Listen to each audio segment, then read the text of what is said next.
Welcome everybody to the Reflections with Paul Hedderman. My name is Michael, and just as a friendly reminder, this is not an AA meeting. This is just one member's view on the exact nature of the wrong. It's discussed on page 64 of the big book. What we do is we usually open up with a small reading. I have a small reading from page 76 if you have your book ready. And then I'll turn it over to Paul. He'll riff about it. We'll open up for any shares or small comments or questions that you might have on the 12 steps. So we've got a small reading this morning, Paul, on page 76. It's the first paragraph at the top. If we can answer to our satisfaction, we then look at step 6. We have emphasized willingness as being indispensable. We are now ready to let God remove from us all the things which we have admitted are objectionable. Can he now take them all, every one? If we still cling to something we will not let go, we ask God to help us be willing. When ready, we say something like this: My Creator, I am now willing that you should have all of me, good and bad. I pray that you now remove from me every single defective character which stands in the way of my usefulness to you and my fellows. Grant me strength as I go out from here to do your bidding. Amen. We have now completed step 7. And Paul, I picked this reading because I really like the tools that you offer here of being able to use 6 and 7 in our daily lives. And what you talk about is like when things come up that you ask God at that moment to take this energy from you. And if you could rip on that and give us some helpful suggestions on being able to use step 6 and 7 as a daily tool, that would be helpful to me. Thank you. All right. Well, thank you. And hello, everybody. Nice to be here. Yeah, everyone knows step 6 and 7 and what they were referring back to at the first sentence. If we can answer to our best satisfaction, basically going over, do you feel like you've done your best for the first 5 steps? Yeah. And then if that's the case, we get 6 and 7. And this is the formal 6 and 7. And then the use of it goes on and on, I feel. Because as it says in A Vision for Us, it says there's a power that's going to constantly reveal to us stuff. Yes? A lot of what it reveals to us is about the disease or the addiction to self. Yeah. And so it actually reveals, and we can recognize sort of the manufacturing of self. And when we start seeing the head trying to build that, we can go to step 6 and 7 and just state a condition, believing it or not, hey, I'm entirely ready right now to have this stuff reconfigured or removed. I don't believe energy can be removed, but I do believe it can be reconfigured, or it can look different, or be put to a different use or sent in a different direction. So, you now, after doing 4 and 5 and hearing a lot of people share, hopefully on some level, you've recognized what has defeated you, and you've recognized it to a point you can recognize it when it comes in. Yeah. And when it starts manufacturing something, you can turn that little product over to something else that's greater than us and go on our merry way, so to speak. So 6 and 7 became the most active steps after years of being sober, because more and more kept getting revealed. Where's it going to be revealed? Could be at a meeting, could be walking around, could be in a conversation, could be in a look. There's a lot of ways, but you'll start recognizing conditions that were there without us knowing it in the past. Yeah. And that's one of the great statements in recovery. They start in a lot of descriptions of our defeat with the condition we were in was without knowing it. So we were ignorant of something that was going on that was going to have a huge effect on us. Yeah. Now we hope we can know it, and we can know it and see it as foreign to us, which is the platform we have here. Yeah. If you come to know the exact nature of the wrong, I hope you'll picture it as something foreign to you. because this is how it worked with me. Seriously, I was being identified as that which has defeated me, had me handcuffed. The only way I could entertain freedom was as that. So I was trying to be free as that which had defeated me. Yeah, which is incredibly a lot of cognitive dissonance there.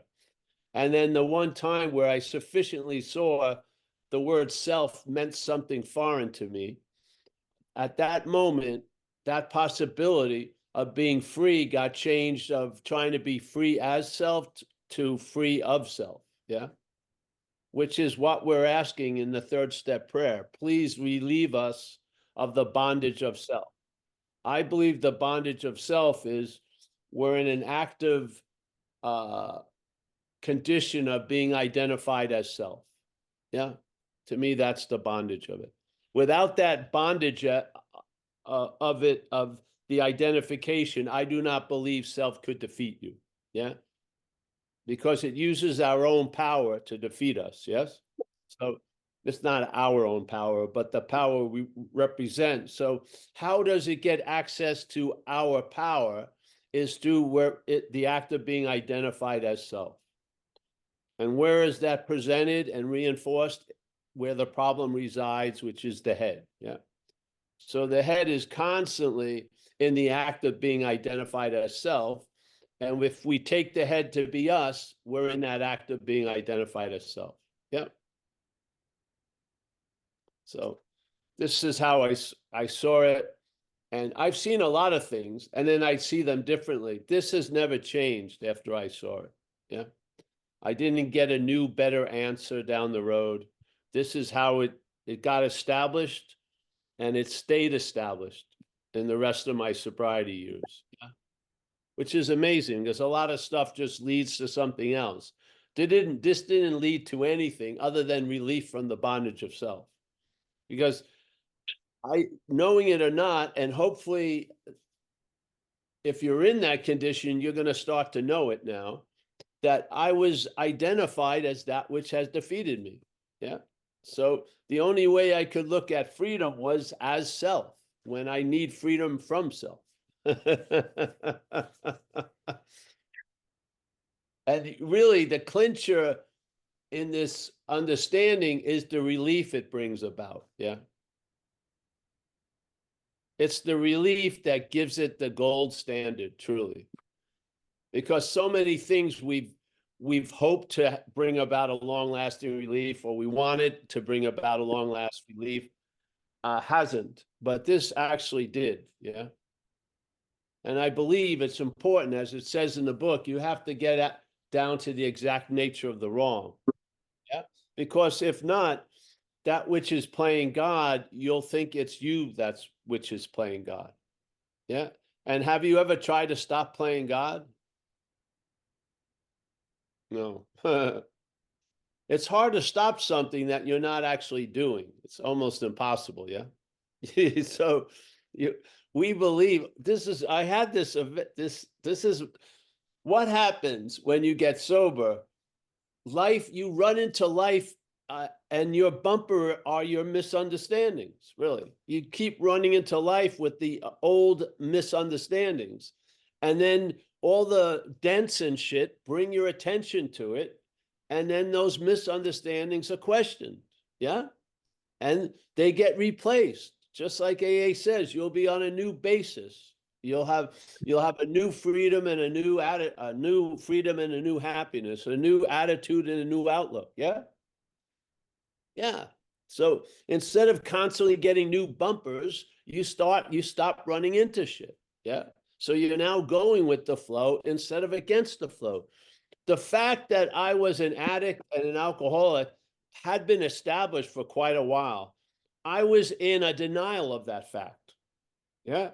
And denying that fact didn't change it from being a fact.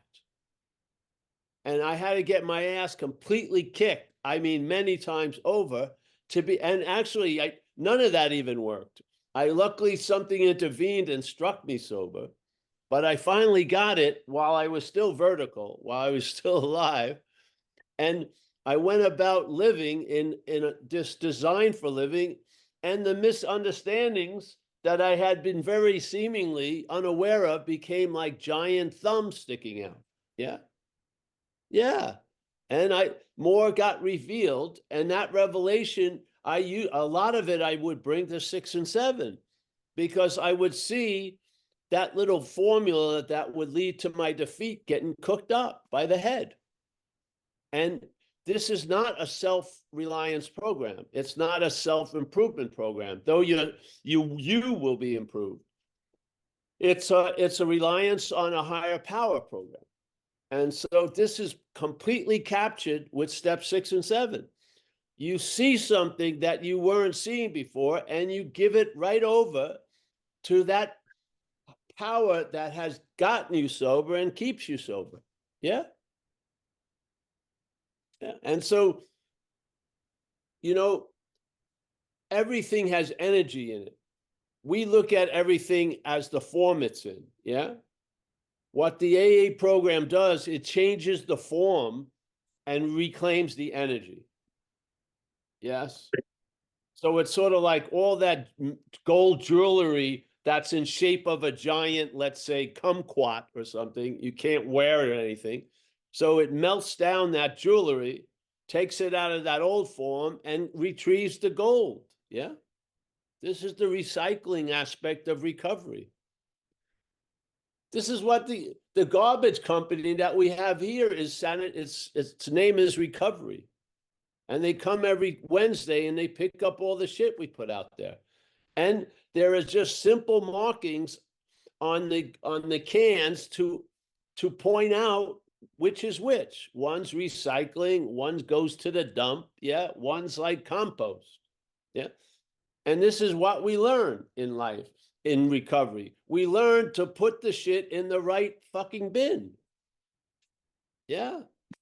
You don't have to be 30 degrees above a coconut. It's pretty simple. Yeah. You put it out.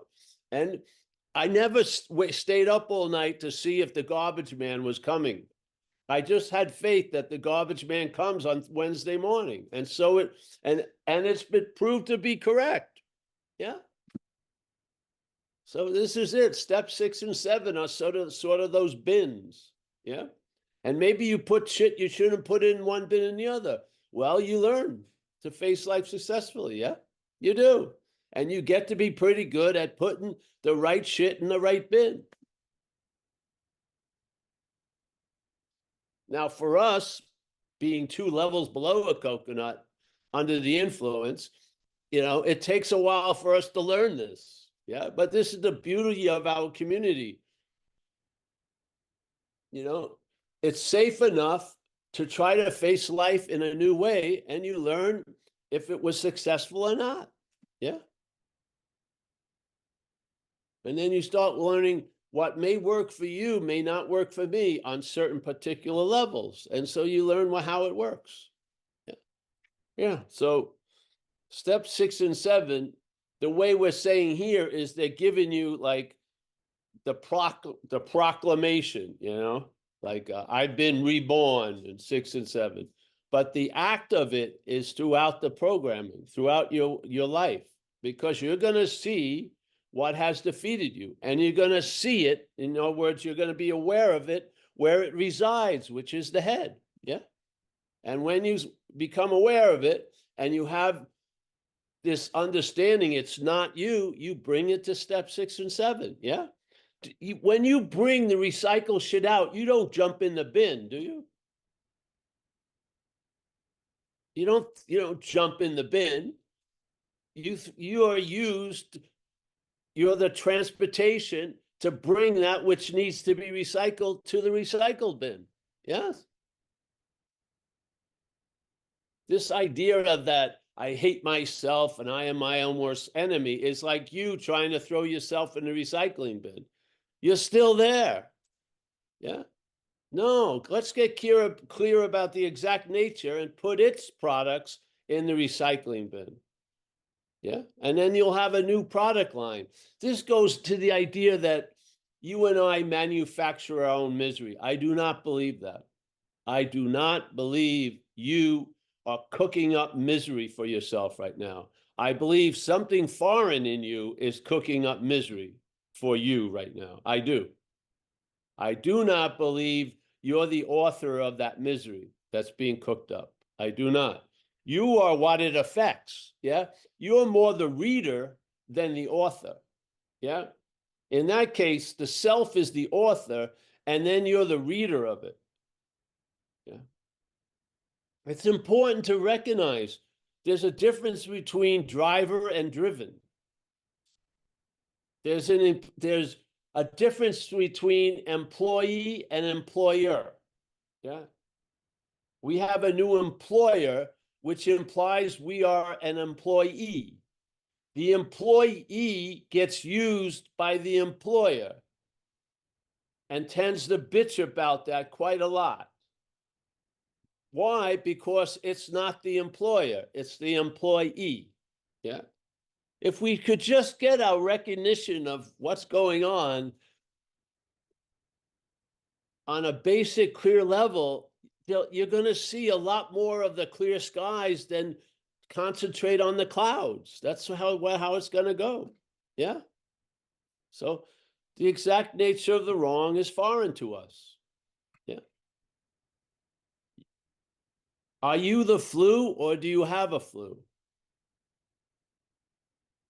And what is the clearer description when you have a flu? It has you. Yes. Who the hell? I don't know too many people that domesticate flus, yeah, or viruses. They seem to invade and take over the system. And we act as if I have the flu, like I own it or something. No, the flu has you for 5 or 10 days. Yeah. Isn't that insane? Even when something that everyone in this room would say is foreign to us, it still sounds like we have it. I have the flu. Like I went out shopping and I really wanted to get a new virus, but I went back to my old flu. I'm familiar with that. No, it has you. Same thing with alcoholism. Like a badge, I have alcoholism. No, alcoholism's had you. Yeah. Were you the big mover and shaker, or were you the one that was moved and shook? Yeah. Can't we get clear about this? This basic relationship to things, relationship to higher power, relationship to the idea of self, because how we talk about it points out how off we are. Yeah. Oh yes, I had alcoholism for a while. I got bored with it. I threw it off. No, something comes in seemingly uninvited and takes you for a ride, uses you for transportation. That's a clearer description. Yeah. But what are we passing on all day? This idea that we did something where we had nothing to do with. Yeah. And it culminates for some people, which really bothers me, when people present their situation as, I hate myself. Yeah. When you were a kid, that would have been the most foreign motherfucking idea that was flying around. I hate myself. Could you imagine you'd be pausing every minute while you were playing? I shouldn't be playing. You know what I mean?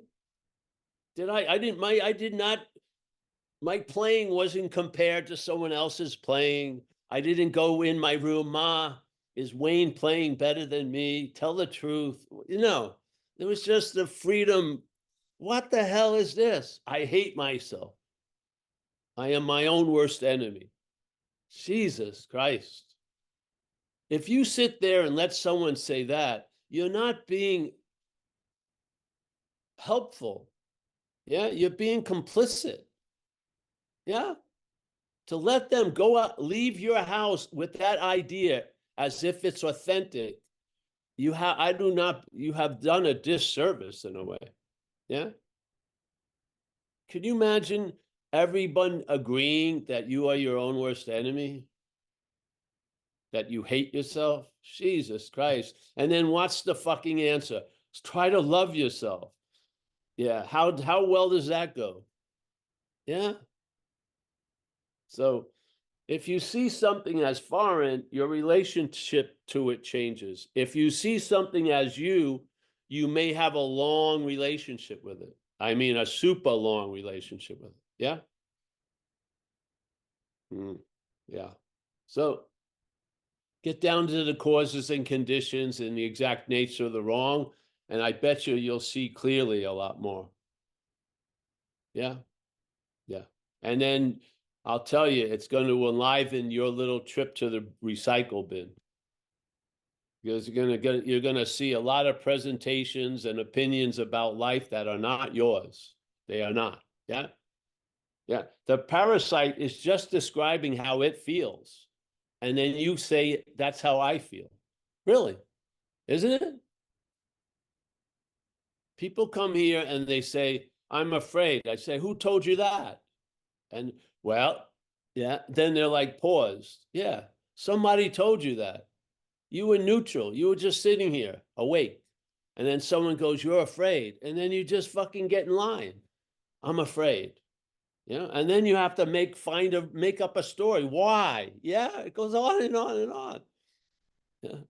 So you can't stop something you're not doing. This is humbly how I see quit playing God. I first saw it as another order that I was never going to be able to fulfill. Yeah. I wanted to avoid that at all costs. And they finally tell me I got to finally deal with it. You got to quit playing God. Quit playing God doesn't mean the playing God stops. It means to me you lose interest in that which is playing God because it is foreign to you. The head is playing God and you're the audience, it's playing God too. You're not the audience and the fucking actor on the stage. You're the audience and the head is playing God. Why? Because it needs to convince the audience that its false evidence is real. It can't appear to be real unless the reality of us agree to it. And this is what it does. We're living under a propaganda channel that needs us more than we need it.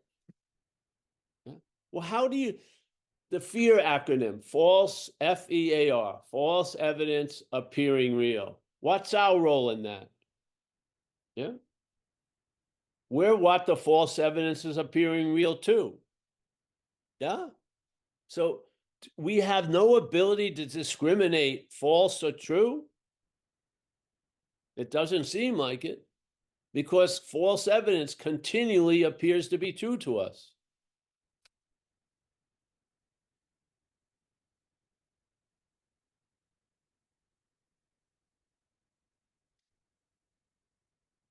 But that us is suspect.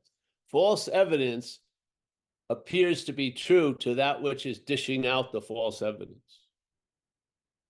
Yeah. It's like we eat the menu and the meal. Actually, we eat the menu and we make the meal. Yeah. So this is what I saw. I keep seeing.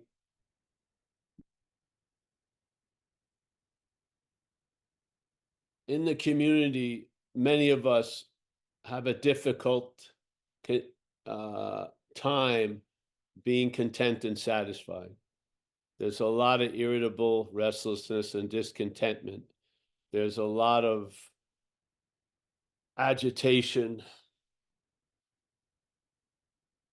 So anything that could bring a little more light and a little more lightness to traveling, I'm all for.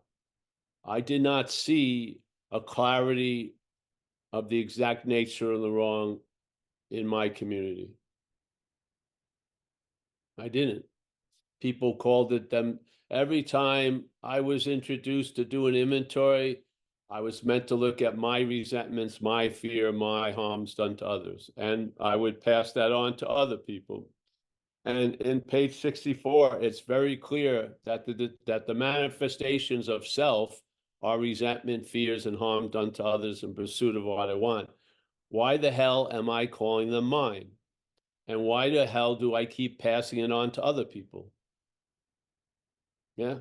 It's like having a car wash that can't clean one stain, the most important stain. You keep going through the car wash, that one stain stays completely intact. You go into the inventory seeing it as your resentment, and you leave the inventory and the fifth step seeing it as your resentment. Yeah. When it's a manifestation of that which has defeated us through that manifestation. So here we are, twice a week, every week. As long as we're here, you're here, and I'm here, and we can be here, this is what we're going to share from. Yeah. Share from all the other topics that arise. We're going to see it from this point of view. Yeah. Not the old point of view. I am not the source of the problem. I'm not the manufacturer of misery. Something has taken me over. Many decisions here have been based on self, not me, not on a higher power, not on love, not on compassion, but on self-centeredness. Yeah. And any life run on self-centeredness or self-will is hardly going to be a success. And here we are. Yeah. If you want to keep calling self you, go right ahead. Yeah. Yeah. All right. Thank you. Thank you, Mike. Thank you, Paul. If we have any questions or comments, please use the raise hand feature. You don't even have to raise your hand anymore. You just virtual hand. I mean, Yeah. you know how AA bent over backwards to allow everyone in, going ad nauseum, making it okay to agnostics to come in, just trying to get everyone in because they knew if they got in, it would work. It's just standing outside and saying it doesn't work, but coming in. But hey, here we are on Zoom. How much? You don't even have to wear a pair of pants here. Jeez, and you have virtual hands. Oh, my hand, I haven't been called. So what? Your hand isn't fucking connected to your shoulder. It's a virtual hand. Oh, I had to drive so far to get to this meeting. Yeah, from the bedroom to the living room. I went through 5 climatic conditions from my room. Oh, it's storming There's outside. my Who cares? hand. There's my hand that I won't raise to All right, talk. get up there. Hi, Sally. Sally, alcoholic. Do you want to share? I would love to share. And I'm so grateful again to find this room of people who dialogue about this. It's very calming, I guess is the word I want to use. In my experience, despite my knowing that the mental habits that I run are not in my best interest, until my soma has like an embodied knowledge that it feels safer to let them go, I still can't enact that change. And it's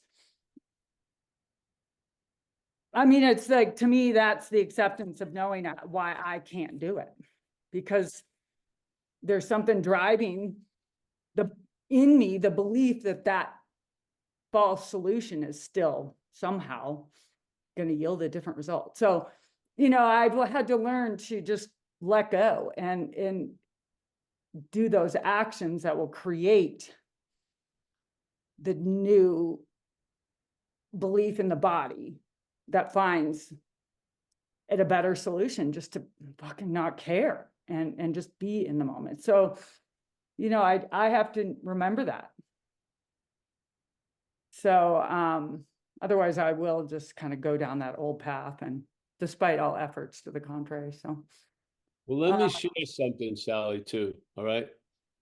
Let's say you're a trainer of dogs, and a dog has been beaten a lot. Yeah. And now you're going to demand the dog to get cool while the beatings continue.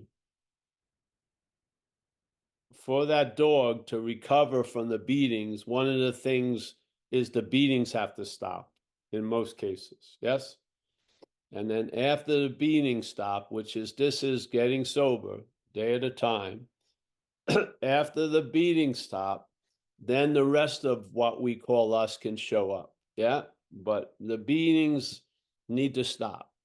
And so this is a lot of when you're in recovery is really not about alcohol, but it's probably not going to get through if you're full of alcohol, the message. So it's essential that you get, as you were saying, safe in sobriety. Yes, because it's like a horse that has been ridden very badly, and it recognizes the jockey, no matter if the jockey changes its clothes and shit, it knows when that jockey comes on me, I'm in for a fucking rough ride. Yeah. So this is what you call the soma, or the body reaction. The body needs the proof in the pudding. And I humbly believe if you're a real addict or alcoholic, there's no getting around the elephant in the room using or drinking. Yeah, there's got to be a suspension of that. How long? For now, a day at a time. How long will it go? Maybe 36 years. Who knows? Yeah. And then that body can start shaking out that other shit. Yeah. But you're not going to teach it to get over beatings while it continues to get beaten. So this is what happens in recovery. People are continually getting defeated by the same fucking thing. And it's nice when you actually get relief first from the act of beating of drinking and using, and then recognizing what has been beating you is foreign to you. Therefore, you can be free from it. In other words, you can have real radical relief, not as it or not with it, but from it. Yeah. So what holds the shakes is the body impression. That will be shaken out. Just a couple of months of sobriety or whatever. Yes, it will. And then you get down to business. Then you start looking at the exact nature of the wrong. And then you recognize it's foreign to you. And therefore, wow. Because this idea of, I don't want to be used, you're going to be used. That's your role here. You're going to be used by something. That's why A says there's a new employer, which implies there was an old employer. So you were being used by the head, and now you're being, let's say, used by the spirit, just to put it into contrasting terms. Yeah. You'll find out what it's like for you and you alone. But the sense will be quite different, obviously. Yeah. You won't be here I am driving, and my girlfriend, Amelia, she's the most conscious I've ever seen her when I'm driving. And I got her a fake gas and brake pedal to put on the other side when we're sitting in the front of the car, so she can go through her braking and gassing and watching everything. Yeah. And it doesn't matter how good of a driver it is, it's just in her. Yes. Yeah. Yeah. So in this case, that which is going to drive us, even in the first few days, is going to constantly assure us through demonstration that it's working. Then it's on you. The resistance to it is from the disease. It's not you resisting it. The parasite doesn't want to come into the light. But I'll tell you, life will be offered to you. Light will be offered to you. Yeah. And if you only was sober a day, hey, you probably couldn't pull that off for years. So this gift will keep on giving, but it will demonstrate its ability in one day. A fucking down and out addict will stay sober that one day. They'll go back out, but that one day they stopped, which had never happened. Yeah. This program works. And this is the greatest deliverer of an ease and comfort to the body condition after it's been beaten. The beatings will fucking stop. Yes. Yeah. Yeah. Yeah. So it's important to recognize if there is an elephant in the room. If there isn't an elephant in the room, let's go over every little object in the room. But if there's an elephant in the room, it's going to cast a shadow on everything else. Yeah.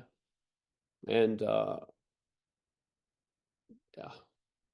Well, I guess one of the things that, when I appreciate everything you said, but I feel like there's assumptions being made that might I'm not. not speaking to you. That's the point, Sally. I'm not. I know, but I guess I'm asking a question. So Right. like, my question is,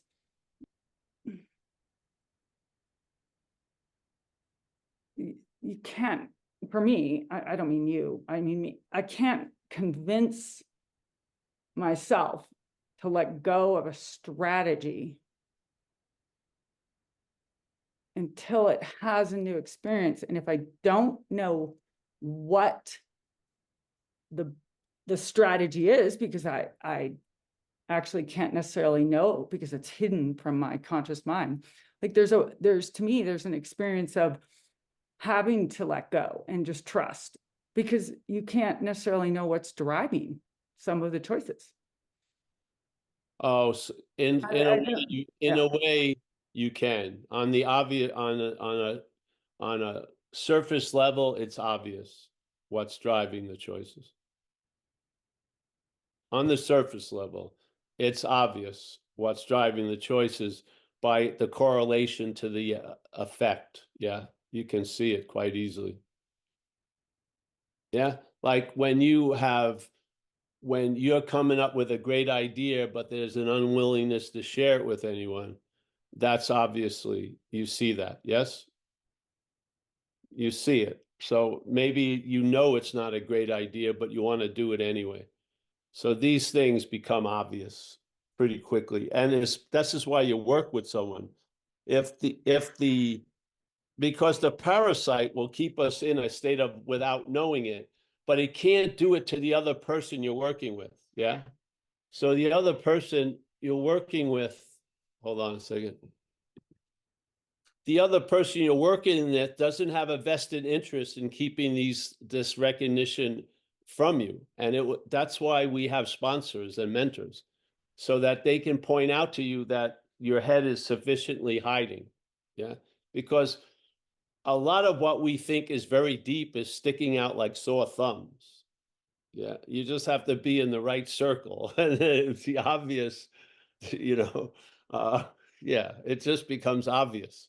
So I feel a lot of times that which we're relying on, we're still relying on it when we're actually in the act of falling off the cliff. We're still relying on it, and it's story about, oh, this isn't going to hurt that bad or whatever. So this is about suspending something, of being my own director and taking the suggestions that have been given to every addict and alcoholic since AA started. Yes. Yeah. And I would always love to have something guaranteed before I made a move, but I had to make a move. Yeah. So I just put my foot out, and then a stair appeared. And that's been the process most of my life. Yeah. Yeah. Yeah. It's in recovery. So, but I love, yeah. So that's how I see it. And obviously, one thing to get clear to Sally or everyone else, I'm not talking to anyone after they ask me a question. Yeah, we use that question to go into certain principles or things. I don't, yeah, I don't, and then sometimes I go off for 10 minutes and the person is, I'm not directing it at anybody. I'm just sharing about the solution and the problem, with the hopes that if it hits somewhere, then wear it, you know? If it doesn't, great. It's just useful information for someone else in the Zoom. So we're not targeting anyone specifically. We're talking about how the head works and how it will continue to try to work. Yeah. So it's just simple. So yeah. So, but I can't make any diagnosis. You have to. We have to. But I do know if there's a line that has been crossed, uh,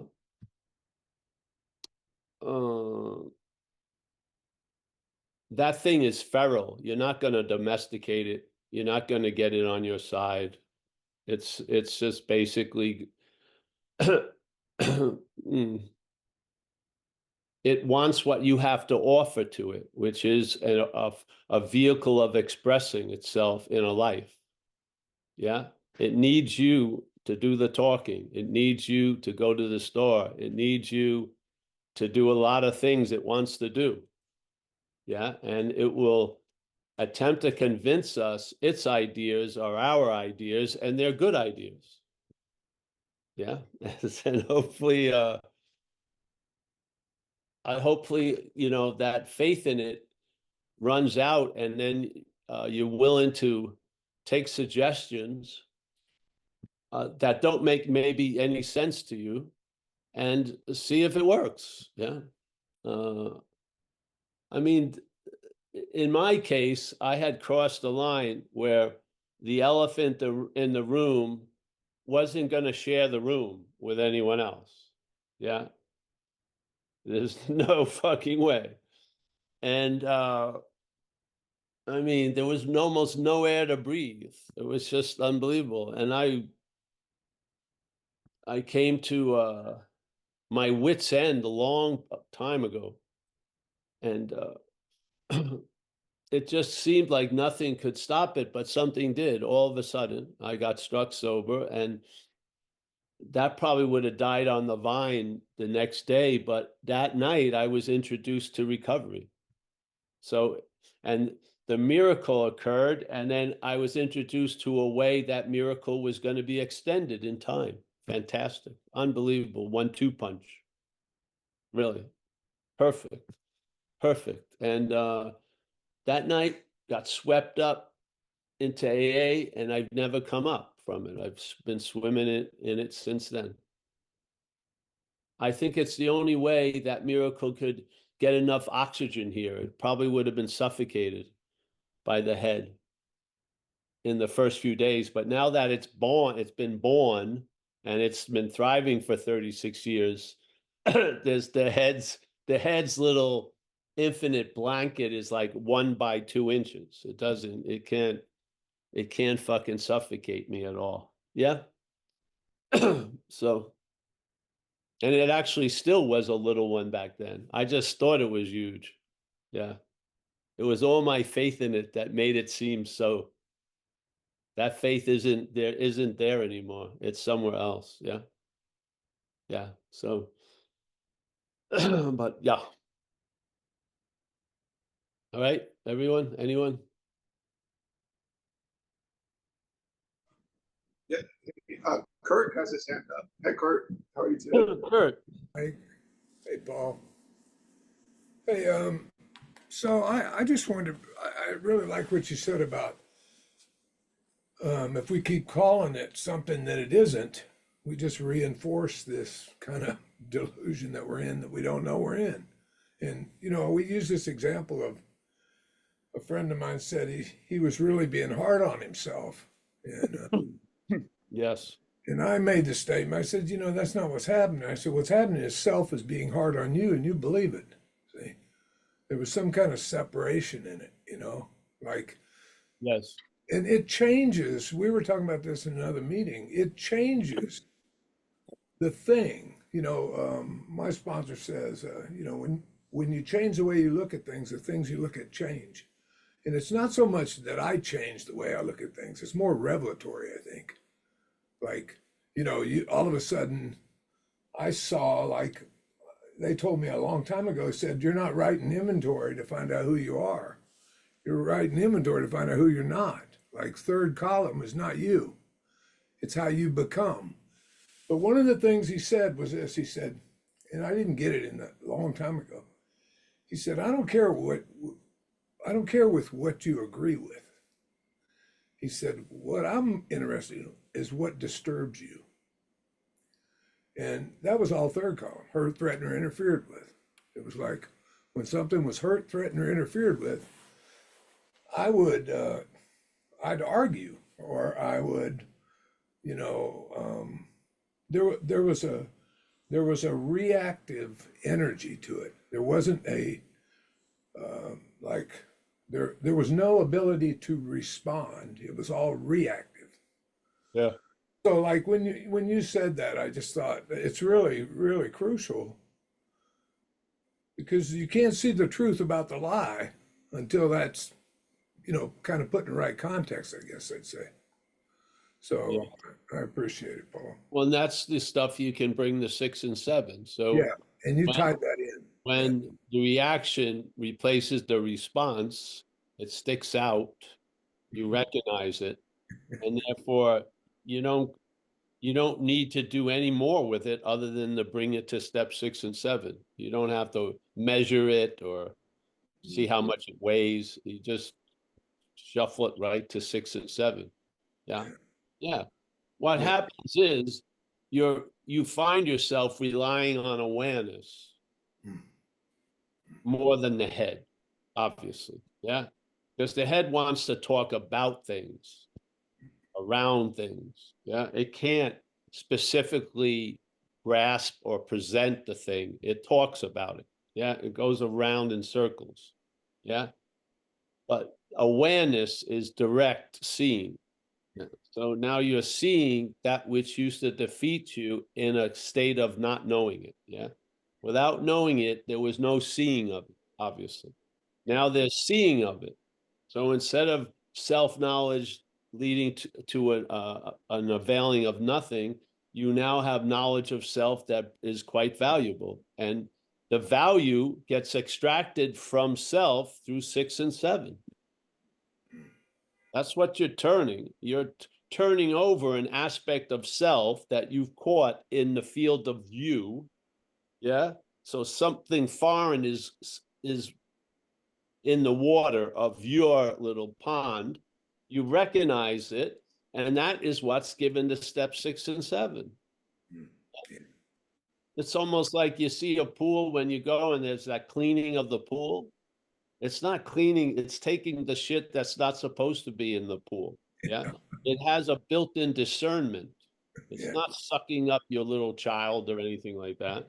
It's sucking up the shit that's in the pool that's not good for us. That's called discernment. Yeah.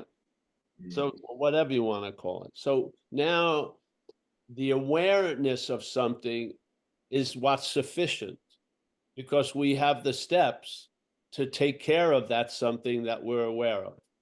Yeah. We don't take care of it. We don't. We see it. You can see it by hearing about it. So you go to AA meetings and you hear about what it's like to be an addict, an alcoholic, and you identify. Yeah. Obviously, it seems like, how did these people get my thoughts? And you come to the conclusion they're not my thoughts, that we're sharing a similar system. Yeah. That's been taken over by a foreign element. And so where you're driven to is very clearly where I'm driven to.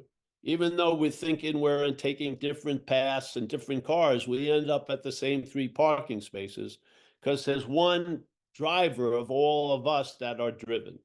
Yeah, one driver. There's not a million driven and a million drivers. There's one driver, which would be encapsulated as self, and we're all the driven. Yeah. To be clear about the role that you're in, which is driven, not driver, yeah, is incredibly paramount because the confusion in the beginning infects what comes after. Trying to change what comes after doesn't necessarily change that infection in the beginning or the confusion in the beginning. That's why it says in our book, you have to get to the exact nature of the wrong and the underlying causes and conditions. Yes? Yes. And this here, we're hopefully sharing in the neighborhood of basis, this is a basis, either trusting the infinite or finite self. Basically, we're the trust in that example. Either us as trust is in finite self or it's in the infinite. There's not 8,000 other methodologies. There's basically two directions you can go. It's either this way or that way. Yeah. And perhaps this is the better way. So trusting the infinite, but it also says actually not trusting finite self and then trusting the infinite, because at first you have to have the knowledge of where the trust is for it to migrate to where it's going to go. Yeah.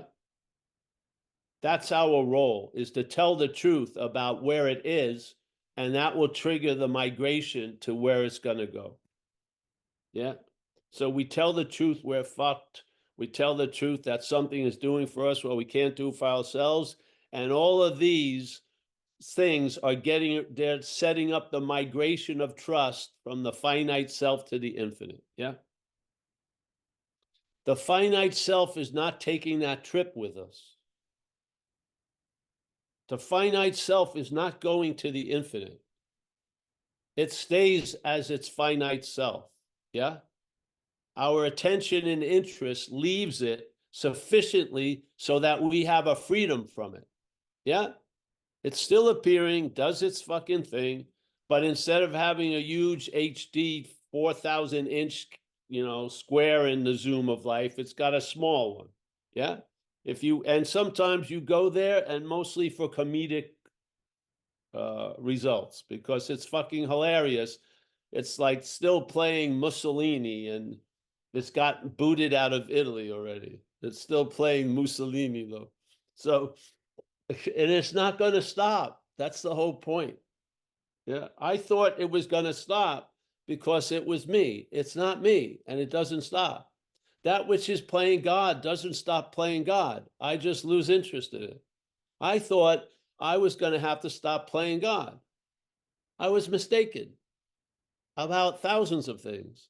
But some of these things I'm not mistaken about, at least in where the scales of my life is relief or no relief. When relief is stabilized, I feel like I'm on to something. Yes. Yeah. Yeah, it's that story when you said, you go to heaven, you're knocking at the door. Said, "Who's there, Paul?" He goes, "You can't come in." It's totally. That's right. You hear it, you can't come in, as a personal denying of me, but in fact, it was just a description of the truth. An imaginary identity can't enter the kingdom of heaven. As soon as I saw I wasn't Paul, the next time I knocked and he said, "Paul can't come in," I walked right in. Yeah. What was holding me back wasn't that, it was my misunderstanding. Yeah. Yeah, Thomas Merton, one time Thomas Merton was asked, "What do you think it's going to be like when I get to heaven?" He goes, "I don't know, there won't be much of me there." Exactly. Yeah, exactly. Yeah. Yeah. You're not going to report to someone you knew in hell how it's like in heaven. Hell is the only place that's populated. Hey, thanks for your context, and thanks for the topic, Michael. Yeah, Michael, it's very good. Now, don't you believe hell is a subjective event? Doesn't it really? You and I, a lot of us have been in the depths of pitiful, incomprehensible demoralization. I would call that hell. Yeah. Yeah, been there with bars and without them. Without them was a lot worse. Yeah. Yes. Well, and this is the thing. A lot of people, no, let's not say they're people, but a lot of us are in hell right now, and it's difficult to see from the outside because it's subjective. It's no matter how heavy it is, it's still sort of imagined. Yeah. Yes. And this is why it's so beautiful. There is a solution. Yeah. From what?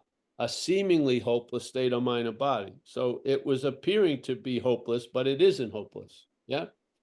how many other things are appearing to be something that there aren't, that they're not? Why would you just sort of put that one little thing in a bottle and put a lid on it? Why not see it as a principle?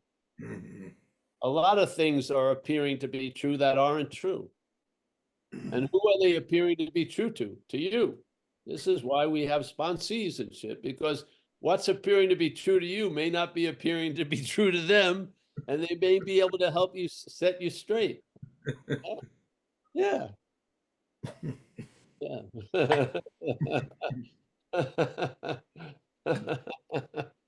The cosmic joke, isn't it? My sponsor was Cy P. If you lived in San Francisco, you knew Cy P. Cyrus Payne. He dove into the Course in Miracles early on. He was an old lawyer. He had been in the LSD trials at Stanford University. This guy was a trip, literally and figuratively.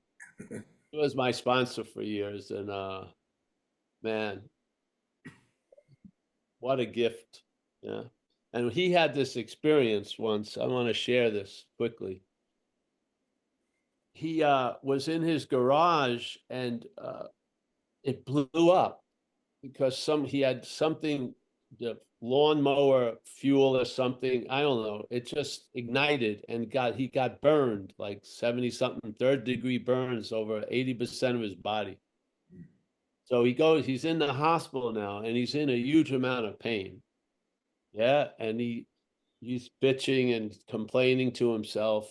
And then this lady, the nurse, comes in and wants him to see somebody. And he basically says, can't you see I'm in suffering, blah, blah, blah. And he says, well, I think he's an alcoholic. You may be helpful to him. So he's like, fuck that. But no, the love and tolerance overruled him. And he said, all right, brought the guy in. They talked for a few hours. The guy left, and Cy realized he hadn't felt the pain for those few hours. So he called the nurse. He says, get every fucking alcoholic off the street in here. Just keep sending them in. Because it was reconfirmed the power of service. Yeah. Yeah. So it's on a simple level. This is a subjective experience. Yeah. You and I are dreaming in a way and giving meaning to things. And something is giving meaning to those meanings that are given. And that something is not necessarily us. Yeah. So we're getting an interpretation that's called our interpretation, but it isn't our interpretation because yours is very similar to mine. Because when we're in active addiction, we're looking through the same lens, thinking that they're our eyes. Yeah. And this is the beauty of the revelation when we get together, of the commonality of the problem. Yeah. There's a discarding and an uncovering of it. Yeah, it's powerful, eh? You know, Aspen, there's a sign outside the library in Aspen, and it says, the sign just is a white sign, just a simple sign. It says, there's a story being told about a story being told. That's all it said. Oh, yes. Yes, man. For me, it was like a graphic comic. Yes. Yeah. Thanks again. I looked a lot different. I thought I looked a lot different than I looked. That's for sure. Yeah. All right. Let's say adios, I guess. Hey, Paul. Yeah. Paul, we have a couple more. All right. We have Mike M, and then we have people have the time. I have the Barbara time. after that. Okay. All right, Mike. Come on All right, in. come on in, Mike. Thanks, Paul, as always. I was thinking about all these narratives and stories over the years that I was told, whether it was by that parasite or by people around me, and how much weight, how much depth and weight those had, because some of these people were real professionals, like starting therapy at an early age, which again, I want to say that there's nothing wrong with any sort of approach like that. But it was trying to use that to figure out this alcoholism. And more importantly, when I was separated from alcohol and drugs, it was forcing a solution through these steps. And that is like nothing has brought me more pain in sobriety than really trying to figure out what's wrong with me. That has kept me, well, no longer in a perpetual loop of looking for a solution, seeking, right? Seeking. We can't even seek what's already there. We're just using this subtractive method through the steps to see that it was always there. But what a revelation, even on days where for some odd reason the mental activity seems to be a little stronger, there's still a knowing that that's not who I am. And that happened over years of coming to this meeting and to the non-duality meeting, and none of it made sense. And Kurt said to me, or said to all of us in a meeting a long time ago, he's like, I hope it doesn't make sense. It should go right over your head until, like I've said before, it starts to just kind of trickle in to this matrix. And you put it really well too, that there's a migration to this other place, which is the only place, apparently. And I like that migration because I've forced myself or forced a solution so many times that this is kind of free and easy. It's like, oh yeah, there's that thing. But I think I'm going to kind of go over here for a minute today, go be of service, go hit a meeting, speak to my sponsor. Fuck, whatever. It doesn't even have to be anything to do with AA. Maybe the neighbor needs help with something. So that loss of interest really came from whatever that power was that came in, that kind of loosened up the, wear the world like a loose straitjacket, as I used to say. You know what I mean? It doesn't have to be all the way buckled up. And I really started to see that, wow, man, this isn't who I am. So even on the days where the news and the narratives are super heavy in here, there's still that knowing of like, oh yeah, that's not me. And I don't know when that happens. People in rehabs, I work in rehabs. Well, when am I going to feel better? When is this thing going to be off me? Like they want, like there's a time and date in the realm of the spirit that this thing's going to be accomplished. And I think I was that same person for so long because I was seeking so much relief or suffering from what's not happening. It just takes a minute of getting our asses kicked and seeing the truth at a level of being surrendered where it's not me. It's not me talking. So the watching versus the listening becomes the real thing. So I'm not totally driven by that voice or narrative. And that has happened here. It's a slow migration, but it's a beautiful migration, right? And I like to see it the way it's happening as opposed to a forced idea or just some grand white light experience. I like the educational variety because more is revealed through that, and more is revealed about this thing, no matter how deep it goes. Oh, that's too deep. There's a saying, until you make the unconscious conscious, it'll direct your life and you will call it fate. Something Carl Jung said. But I started to see that, like, well, what am I not conscious of, right? So I started using that as a principle. So I got to look really deeply now because that's Carl Jung. He's right. He's right, Paul. He knows. He was the grandfather of psychiatry as we know it. So then that thing starts, right? So I'm trying to figure out self with self again based on a principle or an idea that I heard somewhere. And that just, fuck, man, what a relief to not try and figure that shit out. Thanks again, bro. I'm working on Italy. We'll see what happens. All right, let us know. Yeah. All right. Well, anyone else? Thank you, Mike. Always nice. Yeah. Yeah. Barbara asked in the chat if she could share. Barbara, are you available to share? You can share.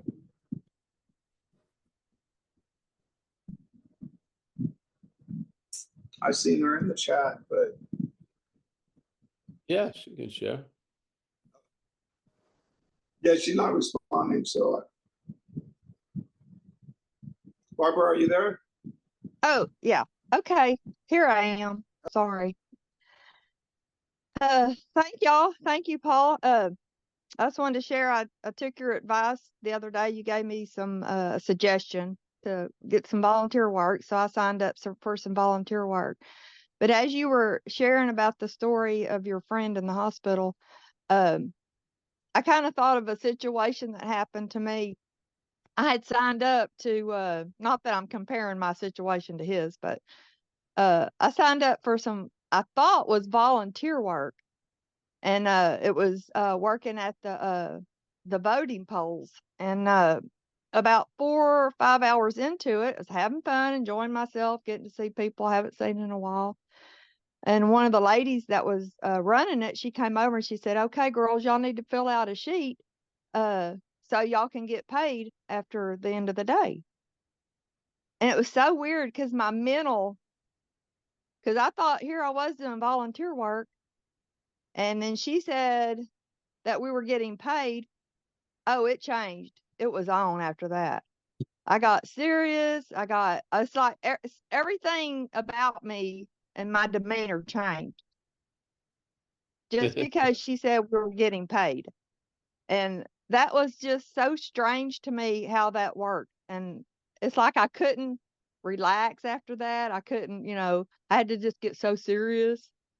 But it's weird how something like that changes the mental state Yes. just Well, because somebody injects money. yeah, yeah, that's quite revealing, isn't it? Yeah. This is what happens more and more. Things that would just go sort of unnoticed on the surface, you see something a little deeper in things. Yeah, this is sort of waking up to stuff. Yeah. And that's kind of one of my I don't know, character defects or something. I have I mean, I enjoyed the volunteering part, but I have a fear of not having enough money. But I have everything I need. I'm not in need for anything. But for some reason, it's in the back of my mind. I don't know. But like you said, it awoke me to that. Take that over. Take that to the 6 and 7. Yeah. You're turning over the idea of money over to something else that may not have a fear about it. And then that will start being expressed, and you may feel like, hey, I feel more comfortable under the banner of I'm taken care of, then I'm never going to be able to take care of myself. Yeah, that's all. This is what the program does. It offers you a different solution than the head does. Yeah, and that solution usually is that something will do for you what you can't do for yourself. Yeah. So when the head starts, I have a friend, and a lot of things aren't always psychological. He has a fear of not having enough money. And sometimes he found himself in that situation. And if you just lent him some money, it would take away the situation. Yeah. He didn't need a giant discourse on psychology. He just needed some cash. So I would give him the money, and then he'd feel better, and then he'd pay me back. Yeah. It's and not everything that's revealed is another mountain to have to climb. It may just have deal with a simple answer. You need money. So yeah. So then either you take a little day job, or you do this, or you do that, or you sell some stuff, and then you have the money, and then that fear of money goes. Yeah. So sometimes it's very simple, but yeah, that's quite a lot of people I know who are in the business of recovery, the business of it, go out. Yeah. So when money is mixed with stuff, and they believe their work is they don't have to go to a meeting because they go to meetings for work, yet it doesn't seem to land the same way. So that's an interesting thing. And a lot of the people, one of my friends, he's a it's more common than not that people go out who are in that business of sobriety. A lot of times the person who runs the whole facility. So it's sort of weird, eh? Yeah. There's a lot of meaning being given to things without us being aware of those meanings, and then we react to them And that's the way we learn from the beginning, yeah? By our reaction to stuff. And then we get down to the exact nature of the wrong and the causes and conditions, yeah? And we bring them to 6 and 7, and we ask that God, that power, to reconfigure all this stuff, yeah? I mean, two pieces of wood like this, yeah, are not always a cross, yeah? They're two pieces of wood like this. They're not always a cross. This is what happens. Sometimes we see the same things, no matter how different shapes they are. This is the bondage of self. We're stuck with an old idea. Yeah. And it's rubbing in the moment of life, it doesn't seem to be working. And in AA, they say, you know, unless we let go of these old ideas, the result's going to be nil. So, yeah, first you have, and how we let go of them could be seen as 6 and 7. An old idea is seen in a moment of presence. You know, you're seeing it now. You're not seeing it as the old idea. Yeah. You're not seeing it as an old seeing of the old idea. There's a new seeing of the old idea, and you see something about it, and you go, hey, I'm entirely ready for this to be reconfigured. And this is how the old ideas get recycled. Yeah. A lot of them will just go out the door. Some of them you got to greet and meet and tell the truth about. And then you bring it. Yeah. Yeah.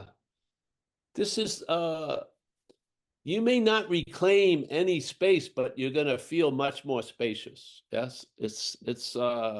Yeah, that's just how it goes, I feel.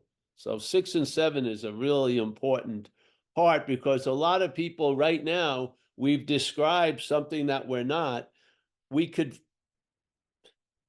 follow through with this 6 and 7 and take that which we're not to 6 and 7. Instead of just stating it, yeah, I have a fear of money, take that fear of money to 6 and 7. Yeah. Yeah. That's the process, isn't it? I think. And then if you get good at 6 and 7, you rarely do 8 or 9. You don't, because nothing gets big enough to make an impression where you have to write it down and make an amends for it. So, yeah, the disturbances don't turn into a mountain. They're just disturbances. You bring it to 6 and 7, and then you're free from doing 8 and 9. Yeah. Yeah. And to me, that's the process of outgrowing shit. Yeah. Is 6 and 7. Yeah. Allows you not to have to do 8 and 9. That's outgrowing stuff.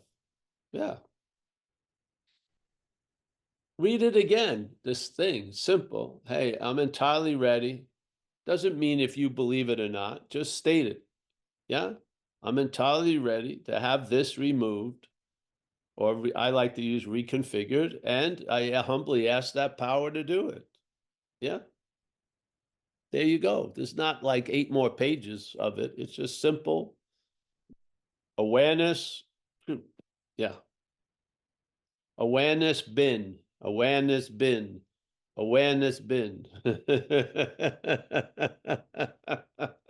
And I'll tell you, if you have been struck sober, a lot of faith has accumulated around that event. And when you speak or do a step from there, it has a lot of juice. Yeah, because you know personally you're scarred with that no human power could get you sober. You're scarred with that, and yet you are sober. And there's a huge, like, fucking unsuspected resource, like a lake in the mountains of faith. And so when you do step 6 and 7, based on the faith of what has kept you and got you sober, it has juice. Yeah, big time juice. Yeah. You know, as Jesus said when he was healing people, it's done according to your faith. Yeah. So actually, the faith in the program is the fuel of 6 and 7, literally. Yeah. Yeah. I know this works. It's not like I hope it works or perhaps it will work. I know it works. Yeah, hallelujah. Then people believe they have to do more work than necessary usually. Yeah, because they want us.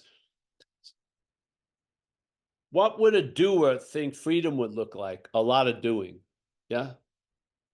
What does a hammer see everything as? A nail. Yeah. You have to realize what's telling you this is going to be super hard and arduous is something that has no fucking idea of what's going on. Yeah. This could be remember the statement, you have to go to any lengths, and everyone immediately thinks super far. Any lengths means no lengths. Yeah. And I have seen mostly in my later years of sobriety, I have been asked to go to no lengths concerning the sobriety. I swear to God, none whatsoever. So any doesn't mean a lot. It means any. It could be zero. Yeah. So, all right. I got to go to say goodbye. Oh, one more. No, everyone. We've No, that's it. all right. Thank you. Well, Hey, thank Mike, thank you much. as always. Yeah. Let me go back to one. Thanks, Mike, as always. Ah, yes. Axel, Mickey, Matriarch of Madeira, Sylvia. Yes. I'm happy to see you here today, honey. And Amelia will talk. Yeah. Barbara E. Sally, nice pleasure to have you here. Thank you. Will Harrison. Kurt, as always. Yeah. Al Vegas. Walter, the Netherlands. John S., Florida. Mark R. Nice to see you, Mark. Saraswati. Mike M. Get on that board, brother. I was down there yesterday. It was only 1 to 2, pretty small. But I didn't go in. Yeah. I got fried in the sun. I got I feel like I was on a grill for too long. Yeah. Just got cooked down there. Kerry, nice to see you, brother. Kathleen, always. There's just knock on heaven's door right there, Kathleen. It's right behind you. Terry, Oliver, Berlin, Annette. Nice to see you, Annette. Stephen, Jules on vocals. Logan, a message from Sally, helpful, the hammer of me. Yes. Yes, James, Vancouver. Let's see, go to Christy. Oh, Christy's listening. Well, thank you. Rick Rowe, Miss Volkman, Lynn D, Mel, UK, IND, I don't know what that is. What? Steve Logan, Jason, Stephen, nice to see you there. Stephen, as soon as I saw him, he disappeared. Wow, that was cool. I wish I could do that for all of you. That would be cool. Stephen, boom, gone. Annette, everyone, Mel, Terry Bowling. Oh, Terry, I have to get to you soon. Sorry, I've been traveling. I'm on a tortoise. My speed is tortoise. Yeah. Moving very slowly, not going anywhere. Saraswati, I think I have everyone. I'll see you soon. Saturday. If you're interested in this stuff, we have like 5 talks, Zen Bitch Slap event page. Every Zoom has the same Zoom, no password. They're usually open to like 10 minutes before the meeting, 5 or 10. And you're more than welcome. Yeah. And hope to see some of you. And thanks. Thanks for the opportunity, as always, Michael and everybody, for all the support. And everyone who supported Zen Bitch Slap. That support's deeply appreciated. And yeah. Have a nice day.